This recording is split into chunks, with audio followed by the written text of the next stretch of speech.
तो finally Mumbai Indians ने IPL 2023 में अपनी जीत का आगाज़ कर लिया है और एक तरीके से आईपीएल अपने नॉर्मल फॉर्म को लौट रहा है क्योंकि मुंबई इंडियंस सबसे सक्सेसफुल आईपीएल फ्रेंचाइज है अभी तक की। और अगर वो इस तरह से हारते रहते हैं मतलब तब अच्छा नहीं लगता। मतलब कोई भी टीम हो, लास्ट ईयर हमने देखा था कि चेन्नई और मुंबई इंडियंस दोनों जो टीमें थे वो बॉटम टू में फिनिश किया था, तो बहुत से मैचेस जीते नहीं थे इनिशियली, लगातार 7-8 मैचेस हार गए थे। तो बहुत ज़्यादा एक तरीके से आईपीएल का जो आप कह सकते हैं रोमांच वो ख़त्म हो रहा था। लेकिन इस सीज़न हमने देखा है कि चेन्नई ने बेहतर स्टार्ट किया है, 2 मैच जीत चुके हैं 3 में से। और फाइनली मुंबई ने भी 2 मैच हारने के बाद यहाँ पे अपनी जो पहली जीत है वो दर्ज कर ली है। और दूसरी तरफ दिल्ली कैपिटल्स जो अगेन एक अच्छी फ्रेंचाइजी है, अगर रिसेंट कुछ ईयर्स देखे जब से मतलब दिल्ली डेयर डेविल से दिल्ली कैपिटल्स बने हैं, तो लगातार 3-4 सीज़न रहे हैं जिसमें उन्होंने अच्छा किया था। लेकिन पिछले सीज़न में भी उन्होंने प्लेऑफ मिस किया था और इस सीज़न उनका बहुत मुश्किल नज़र आ रहा है क्योंकि 4 में से 4 मैच पहले वो हार चुके हैं। पूरे के पूरे मैच के बारे में बात करेंगे, लेकिन सबसे पहले आप सभी को बहुत बहुत स्वागत है मेरे इस यूट्यूब चैनल पे क्रिक शुभेंदु में। तो देखिए मैच बहुत ही रोमांचक एक बार फिर से हो गया। पिछले मतलब लग रहा था कि पिछला जो हफ्ता गया था वो एकदम ठंडा पड़ा हुआ था, मतलब कि वन साइडेड मैचेस सारे के सारे हो रहे थे। लेकिन इस हफ्ते में हमने देखा है कि लगातार तीसरा ये दिन हुआ है जिसमें बहुत ही रोमांचक मैच हो गया है। केकेआर ने एक अनबिलीवेबल मैच जीत लिया जहाँ पे किसी ने एक्सपेक्ट भी नहीं किया था। कल का भी मैच देखिए बहुत ज़्यादा ट्विस्ट एंड टर्न रहा, बहुत ज़्यादा मोमेंट्स दोनों टीमों के लिए रहे, लेकिन अंत में लखनऊ ने आखिरी बॉल पे मैच जीता। दोनों ही टीमों से काफ़ी गलतियां हुई, लेकिन अंत में लखनऊ के साथ एक तरीके से लक रहा बाकी। लेकिन जो हमने आज देखा है वो अगेन एक लास्ट बॉल फिनिश हुआ है, लास्ट ओवर फिनिश, लेकिन शायद वो होना नहीं चाहिए था क्योंकि एक स्टेज पे मुंबई इंडियंस काफ़ी कंफर्टेबल दिख रही थी कि वो इजीली रन चेस कर रहे थे। लग रहा था कि शायद 2 ओवर पहले ही मैच जीत जाए, क्योंकि रोहित शर्मा बहुत दिनों बाद फॉर्म में लौटे थे। ज़बरदस्त हमने जो क्लासिक रोहित शर्मा को देखते हैं, टाइम करते हैं ज़बरदस्त, पुल शॉट, फ्लिक शॉट जो खेलते हैं प्रॉपर टाइमिंग के साथ वही कर रहे थे। लेकिन समहाउ वो जब बीच का फेज़ आता है जिसमें रोहित शर्मा और तिलक वर्मा पार्टनरशिप कर रहे होते हैं और वो स्पिनर ऑपरेट कर रहे होते हैं, जिसमें ऑब्वियसली आप देखो ललित यादव बॉल डाल रहे होते हैं, अक्षर पटेल बॉल डाल रहे होते हैं, और उस फेज़ में थोड़ा सा वो धीमा हो जाते हैं और जिसके चलते आप देखोगे मैच टूवर्ड्स द एंड थोड़ा सा फंस जाता है। और फिर सडनली एक ही ओवर के अंदर मुकेश कुमार जो कि बहुत महंगे साबित हुए थे फर्स्ट ओवर में ही, और दूसरे ओवर में अगेन आते हैं, अगेन उनको पिटाई होती है, लेकिन उसी बीच वो 2 विकेट निकाल देते हैं। सबसे पहले तिलक वर्मा जो सेट बैट्समैन थे उनको आउट करते हैं शॉट खेलते हैं, और फिर सूर्य कुमार यादव जिनका अभी बहुत ही बुरा दौर चल रहा है, मतलब आज जिस शॉट पे वो आउट हुए हम अक्सर देखते हैं जो शॉर्ट ऑफ लेंथ की बॉल होती है वो स्क्वायर लेग फाइनल लेग के ऊपर छक्का मारते हैं आमतौर पे, उसी बॉल पे वो आउट हुए हैं और दिल्ली के ग्राउंड में जो कि छोटा ग्राउंड माना जाता है, तो एक तरह से कहेंगे अगेन गोल्डन डक पे आउट हुए हैं। तो उनका एक पूरा का पूरा एक बुरा दौर चल रहा है, तो उसमें बहुत ज़्यादा कुछ कर नहीं सकते, होप करेंगे कि जल्द से जल्द वो फॉर्म में लौटे। लेकिन अगेन उसके बाद अब देखो कि उस ओवर में रन तो आता है, वो एक फेज़ होता है जहाँ पे आपको 5 में 50 चाहिए होते हैं, उस ओवर में शायद कुछ 16 रन आते हैं। फिर थोड़ा सा इक्वेशन जो कि वो क्रिटिकल होता है जब 4 ओवर में 34 रह जाते हैं, लेकिन तब भी आप देखो कि वो रोहित शर्मा सेट हैं, टिम डेविड आते हैं, तो लगता है कि ये मैच तो इजी है। लेकिन वहाँ पे मुस्तफिजुर रहमान आते हैं जो कि एक अच्छा ओवर डालते हैं, नॉट जस्ट के ओवर अच्छा डालते हैं, रोहित शर्मा को आउट भी करते हैं। उसमें सिर्फ वो एक मतलब 4-5 रन एक तरह से कंसीड करते हैं और रोहित शर्मा का विकेट भी लेते हैं, और बाद में फिर मैच फंसता है। और फिर आखिरी ओवर में जिस तरह से मैच चलता है 5 रन से रह जाते हैं, क्योंकि जो पेनल्टीमेंट ओवर था अगेन उसमें 2 बड़े छक्के मारते हैं टिम डेविड और कैमरन ग्रीन, मुस्तफिजरी बॉल डाल रहे थे, तो लग रहा है कि मैच इजीली जीत जाएगा मुंबई इंडियंस। लेकिन एंड्रिक नोकिया जो साउथ अफ्रीकन के स्पीड स्टार है वो आते हैं लास्ट ओवर में 5 रन और ऑलमोस्ट सभी को यॉर्कर नेल करते हैं 6 के 6 बॉल। बहुत ही अनलकी रहे कि शुरुआती 5 बॉलों में सिर्फ 3 रन दिया, जिसमें कि कैचिंग का मौका बना था, लेकिन मुकेश कुमार के हाथों वो ड्रॉप हो गया। फिर एक रनआउट का भी मौका था उनके उनके खुद के हाथ से, वो मिस हो गया। और फिर आखिरी बॉल पे 2 रन चाहिए था जिसको टिम डेविड और कैमरन ग्रीन ने पूरा कर दिया। वहाँ पे थोड़ा सा फील्ड प्लेसमेंट भी जो था वो थोड़ा सा अटपटा सा लगा, क्योंकि अक्सर जब 1 या 2 रन चाहिए होते हैं आखिरी बॉल पे, तो फील्ड सारी की सारी ऊपर ही होती है, उसमें आप यही कहते हो कि हम एक यॉर्कर नेल करेंगे या मतलब बाउंसर डाल देंगे, जो भी बॉल डालते हो अक्सर वहाँ पे लेंथ बॉल के लिए आप नहीं जाते हो, कुछ प्रॉपर प्लान, यॉर्कर ज़्यादातर मोमेंट पे या बाउंसर पे ही काम किया जाता है, और अलाउ करते हो बैट्समैन को, भाई फील्ड ऊपर ली हुई है सारी की सारी, आप 30 यार्ड्स एक तरह से क्रॉस कर दो, आप मैच जीत जाओ, लेकिन हम आपको सर्कल के अंदर से रन भागने नहीं देंगे। लेकिन यहाँ पे कुछ उस हिसाब से फील्ड प्लेसमेंट नहीं हुई थी, फील्डर को डीप रखा हुआ था और लॉन्ग ऑफ से वो दो भाग गए। थ्रो भी जो हुआ बहुत ही ख़राब थ्रो था। तो मतलब ठीक है, बहुत ही एक तरीके से कॉन्टेस्ट मैच रहा, जिसमें ऑब्वियसली दिल्ली ने काफ़ी मोमेंट पे एक तरीके से गलतियां की। एक तो उन्होंने अपने जो मेन गेंदबाज थे कुलदीप यादव, उनको भी कंप्लीट नहीं करवाया, ओवर 2 ही ओवर से डलवाया। तो दिल्ली की अपने कुछ गलतियां रही हैं, बैटिंग में भी रही थी। लेकिन मुंबई इंडियंस ज़रूर आई थिंक उनका हार्ट ब्रेक बहुत ही ज़्यादा तेज़ हो गया होगा, क्योंकि इतने मुश्किल से इस सीज़न में उनको पहली जीत मिलने वाली थी, लेकिन उसको भी ऑलमोस्ट उन्होंने हार पर एक तरह से कन्वर्ट कर दिया था, लेकिन फाइनली वो जीत गए हैं।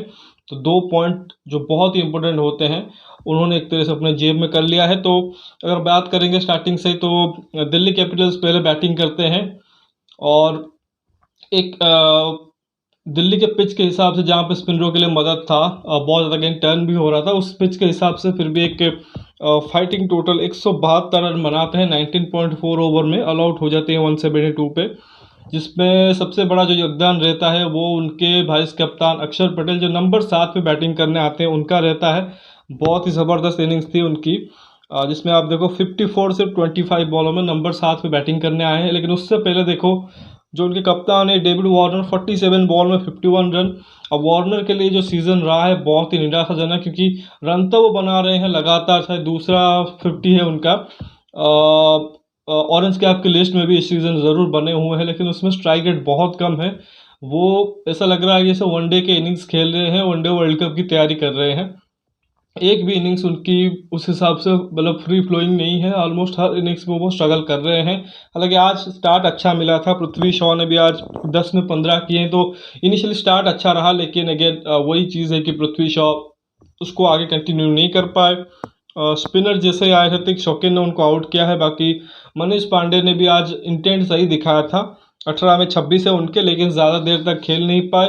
दूसरी तरफ डेविड वार्नर स्ट्रगल ही कर रहे थे, और उसके बाद देखो मिडिल ऑर्डर एकदम से वो मतलब हर मैच में मिडिल ऑर्डर को हम चेंज होता देख रहे हैं दिल्ली कैपिटल्स के लिए।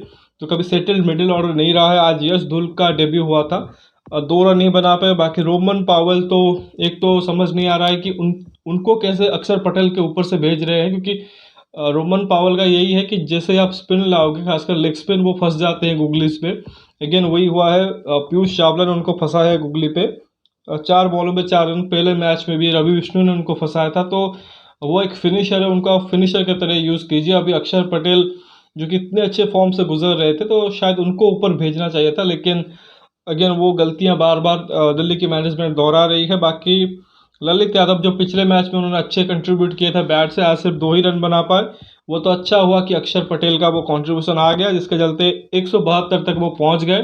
और फिर आप देखो कि आखिर में मतलब बहुत ज़्यादा कोशिश कर रहे थे कि हम बहुत बड़ा स्कोर बना दें, उस चक्कर में आप देखो कि पूरे ओवर भी नहीं खेल पाए। एक ही ओवर इनफैक्ट शायद 4 विकेट गिर गए थे। एक जो 19th ओवर था उसी में आप देखो 4 विकेट गिरे हैं। 165 पे 6 था और 166 पे 9 हो गए, तो वो 19वां ओवर एक तरीके से था। तो वहीं पे देखो शायद आप बोल सकते हो कि कुछ रन एक तरीके से 10-12 रन हो सकता है ज़्यादा बन सकते थे, लेकिन हुआ नहीं उस हिसाब से। एक्स्ट्रास 11 कंसीड किए हैं मुंबई इंडियंस ने। अगर बॉलिंग की बात करें आज, मतलब कंपेयरिंग टू नेक्स्ट जो प्रीवियस 2 गेम्स हुए थे आरसीबी और चेन्नई के अगेंस्ट, दो बड़ी टीमों के अगेंस्ट, जिस तरह से बॉलिंग हुई थी इस हल्की बॉलिंग लाइनअप की, उस हिसाब से आज उन्होंने बेहतर की है। जेसन बेरेंडॉर्फ ने 3 ओवर में 23 रन दे के 3 आउट किए हैं, और वो जो 3 विकेट शायद वो जो पेनल्टीमेट ओवर था 19th ओवर, उसी में आया। अरशद खान को सिर्फ 1 ओवर मिला, जिसमें उनको 12 पड़े। कैमरन ग्रीन ने 30 में 30 दिए हैं, 3 ओवर में 30। बाकी ऋतिक शौकीन ने एक ज़रूर आउट किया पृथ्वी शॉ को, लेकिन वो महंगे साबित हुए हैं। रेले मेरेडिथ ने 3.4 ओवर में 34 कंसीड किया और 2 विकेट। लेकिन आज के जो उनके बॉलिंग स्टार रहे वो रहे पीयूष चावला, जो एक्सपीरियंस सीनियर खिलाड़ी है। उन्होंने 4 में 22 दे के 3 आउट किए हैं, और बहुत अच्छी गेंदबाज उन्होंने की मिडिल ओवर्स में। और वहाँ पे एक तरीके से जो दिल्ली का प्रोग्रेशन था वहाँ पे उनको रोका। बाकी एक ओवर तिलक वर्मा ने भी आज डाला है, 7 रन दिए हैं। और बाकी जब रन चेस की बारी आई तो रोहित शर्मा और ईशान किशन ने पिछले मैच की तरह ज़बरदस्त स्टार्ट किया जिस तरह से उन्होंने चेन्नई के अगेंस्ट किया था। लेकिन यहाँ पे आप कह सकते हो कि थोड़ा सा बेटर स्टार्ट था, बेटर इंटेंट के साथ, और थोड़ा सा बड़ा स्टार्ट भी था, क्योंकि आज उन्होंने देखो 71 रन की स्टार्ट, वो भी 7.3 ओवर में, लेकिन एक मिस कम्युनिकेशन के चलते ईशान किशन रन आउट हुए। वरना ये शायद और भी ज़्यादा इजी होता मुंबई के लिए। रोहित जैसा कि ईशान किशन पहले आउट होते हैं 26 बॉलों में 6 चौके हैं। बहुत बढ़िया खेल रहे थे स्टार्टिंग में, लेकिन अगेन देखो उनका भी वही है कि स्ट्रगल बाद में, इनिशियली शायद 4-5 चौके शायद वो बहुत ही इजीली मार गए थे, लेकिन बाद में फिर स्लो हो गए। तिलक वर्मा ने 29 में 41 किए हैं, एक चौका और 4 छक्के मारे हैं। बाकी रोहित शर्मा जैसा कहा कि जब तक खेल रहे थे अच्छा खेल रहे थे, हालांकि उसको आप अगेन कल भी जो विराट कोहली का इनिंग्स था अभी तक उसका चर्चा हो रहा है, क्योंकि आरसीबी कल मैच हार गया था। तो वहाँ पे भी विराट कोहली की जो चर्चा हो रही थी कि स्टार्ट तो उन्होंने बढ़िया किया था, लेकिन आखिरी के जो 15-16 बॉल थे उसमें वो स्लो हो गए थे। और वही चीज़ आज रोहित शर्मा के भी साथ हुआ। स्टार्टिंग पावर प्ले में बढ़िया किया था, लेकिन मिडिल ओवर में जैसे स्पिनर आए थोड़ा सा वो धीमा हो पड़ गए थे, और कहीं ना कहीं वो अंत में जाके उनको कॉस्ट भी कर जाता। कल हालांकि बैंगलोर जो हारा वो शायद गेंदबाजों की गलतियों की वजह से हारा। उसमें विराट कोहली का जो डिस्कशन हो रहा है वो शायद थोड़ा ज़्यादा हो रहा है। हाँ मतलब वो गलत नहीं है वो जो डिस्कशन हो रहा है, क्योंकि अक्सर हम देखते क्या है, बैट्समैन स्लो स्टार्ट करते हैं लेकिन बाद में पिक करते हैं, बाद में रन गति बढ़ा देते हैं। यहाँ पे जो दोनों ही केसेस हुए हैं, इनफैक्ट ईशान के केस में भी जो हुआ वो स्टार्टिंग बहुत तेज़ हुआ लेकिन बाद में आप फंसे हो, तो वो मैच कॉस्ट भी कर सकता था। और उसके बाद देखो हालांकि मिडिल ओवर्स में जैसा कि सूर्य कुमार यादव पहली बॉल पर आउट हो गए। टिम डेविड ने 11 में 13 किए, मतलब एक छक्का मारा है उसके बावजूद 11 में 13 है। और कैमरन ग्रीन ने एक चौका और एक छक्के के बदौलत 8 में 17 किए हैं। तो कैमरन ग्रीन ने बढ़िया इनिंग्स खेली अंत में, लेकिन जो स्टार्ट मिला था और क्योंकि स्कोर उतना बड़ा नहीं था तो उस वजह से मुंबई के लिए आसान हो गया एक तरीके से, और मैच एट द एंड वो जीत गए हैं। लेकिन बहुत ज़्यादा एक स्ट्रगल रहा दिल्ली की तरफ से। कुछ चीज़ें हैं जैसा कि मुकेश कुमार ने एक पहला ओवर किया था जिसमें उनको शायद 14 रन पड़े थे। फिर जब दूसरा ओवर करने आए, आई थिंक कौन सा वाला ओवर था, आई गेस 16th ओवर था शायद।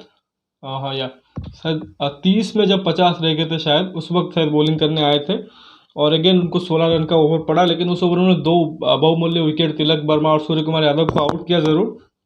मुस्तफिजुर रहमान ने बढ़िया अच्छा स्पेल डाला, बैरिंग दैट 1 ओवर जो पेनल्टीमेट ओवर था, जहाँ पे शायद उनको कुछ ज़्यादा ही रन पड़ गए, 2 छक्के भी पड़ गए।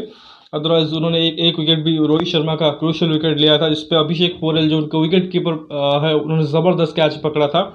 बाकी अनरिक नोकिया ने 4 में 35 दिए हैं, तो बढ़िया गेंदबाजी उन्होंने की, लेकिन अंत में वो फिनिश नहीं कर पाए अपने टीम के लिए।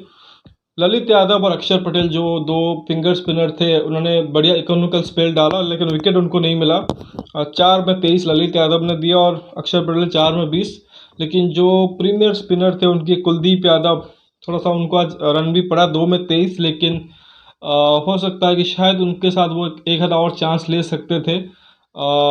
मे बी जब मुकेश कुमार को वो लाए हैं, मे बी कुलदीप यादव से एक आधा और ओवर करवा सकते थे, क्योंकि रन तो पड़ते हैं उनको, लेकिन हो सकता है कि वो विकेट ले सकते थे। इनफैक्ट बाद में भी शायद एक आधा ओवर के लिए वो ला सकते थे, लेकिन अब हाइंड साइड की बात है, हम बाद में कुछ भी कह सकते हैं। लेकिन ऑन द फील्ड शायद जो कैप्टन को सही लगता है, क्योंकि कुलदीप को 2 ओवर में रन पड़ गए थे, और तो शायद उस वजह से वो रिस्क उन्होंने लिया ही नहीं।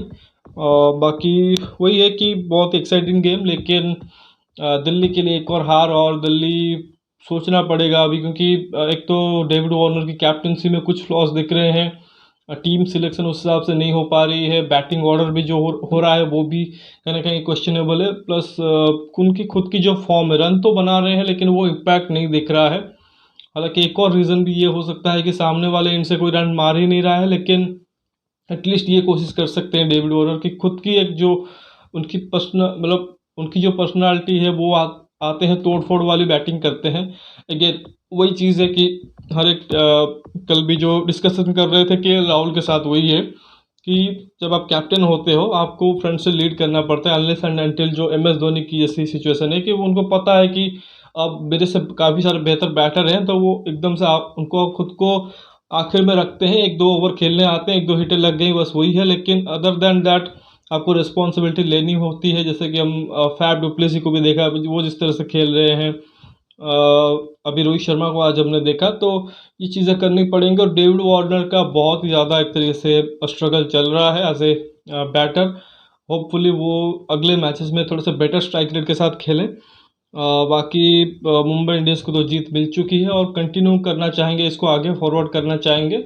और 1-2 बदलाव कर सकते हैं, जैसे ऋतिक शॉकिन के जगह पे कुमार कार्तिक है, जिन्होंने अच्छा स्पेल डाला था चेन्नई के अगेंस्ट, उनको ला सकते हैं। और बाकी सूर्य कुमार यादव का फॉर्म ज़रूर ख़राब है, लेकिन उनको आप टॉप ऑर्डर में जैसे पावर प्ले के दौरान यूज़ कर सकते हो, तो उनको थोड़ा सा बेटर एक तरीके से फील्ड मिलेगी वहाँ पे। मतलब फील्ड ऊपर होगी तो थोड़ा सा वो बाउंड्री एक तरीके से ढूंढ सकते हैं इनिशियली, तो मे बी 1 डाउन वो आ सकते हैं सूर्य कुमार यादव। और कैमरन ग्रीन को जैसे नीचे आज पुश किया है, नंबर 5-6 का आप यूज़ कर सकते हो। तो खैर देखते हैं कि इनके आगे के मैचेस क्या होते हैं। इसके अलावा आप देखो जो पॉइंट्स टेबल हुआ है उसमें दिल्ली कैपिटल्स को छोड़ के सभी टीमों के पास पॉइंट्स हैं।